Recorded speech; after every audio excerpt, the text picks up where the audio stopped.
अयोध्या को छोड़कर रुदौली में, मिल्कीपुर में, किसी भी अन्य विधानसभा क्षेत्र में भारतीय जनता पार्टी को बढ़त नहीं मिल पाई है। विजय जी, आपकी टिप्पणी सबसे पहले। जी धन्यवाद जयदीप जी।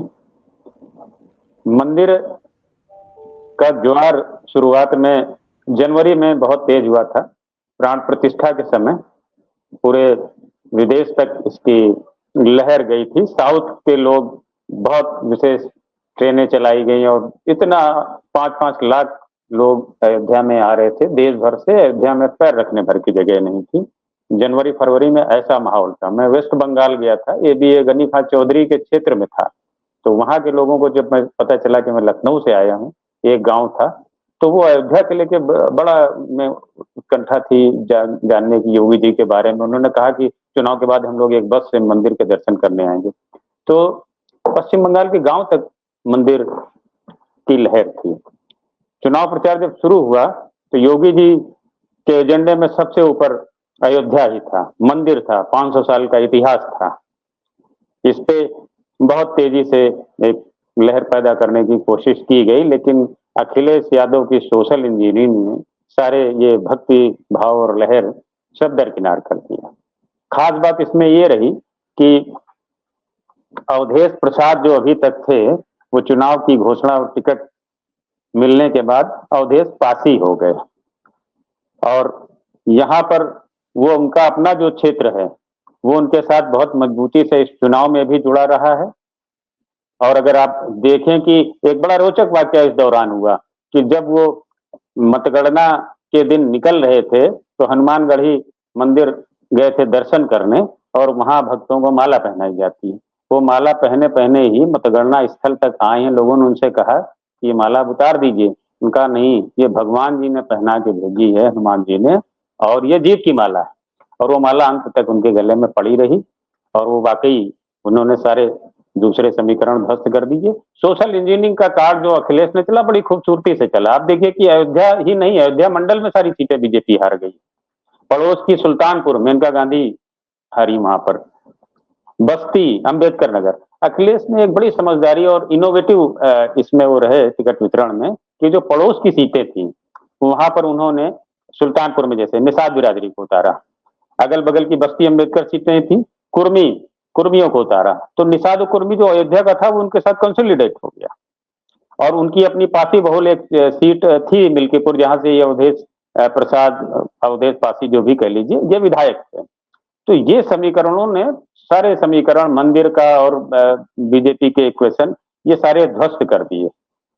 तो एक बड़ी वजह ये रही। आप देखिए कि अयोध्या विधानसभा जो क्षेत्र है, अयोध्या जिला भी है, अयोध्या मंडल भी है, अयोध्या विधानसभा क्षेत्र भी है। अयोध्या विधानसभा क्षेत्र में पिछले लोकसभा चुनाव में बीजेपी को 19,000 वोट की बढ़त मिली थी। इस बार मात्र वो 2700 वोट रह गई।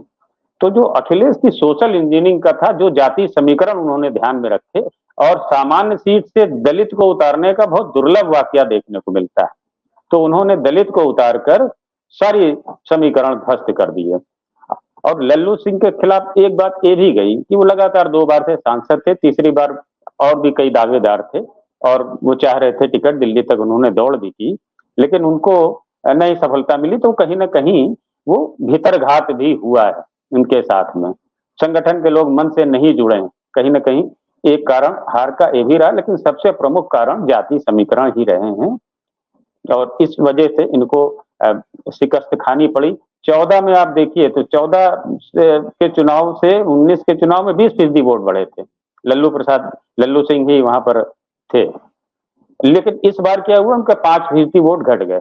19 में उन्होंने 20% वोट बढ़ाए थे, इस बार उनके 5% वोट घट गए। आपने विनय कटियार का जिक्र किया, वो विनय कटियार यहाँ के सांसद रहे, कुर्मी थे।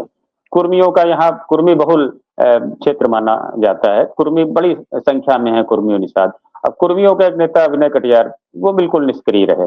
तो एक कारण एक ये भी था। आपने रामपथ और एयरपोर्ट का जिक्र किया। अयोध्या का पुनर्निर्माण हो रहा है, लेकिन पुनर्निर्माण की प्रक्रिया जो है वो बड़ी पीड़ाजनक है। लोग उससे भी नाराज हैं। गांव में जमीनें उनकी मर्जी के खिलाफ ली गई हैं, या जो मुआवजा एक्सपेक्ट कर रहे थे नहीं मिली है। इस पर प्रदीप जी बहुत बेहतर बता पाएंगे कि जो पुनर्निर्माण हो रहा वहां पर उससे स्थानीय लोगों की किस तरीके की वहाँ नाराजगी है और वो कहीं न कहीं वो बैलेट वहाँ पर भी नज़र आई है।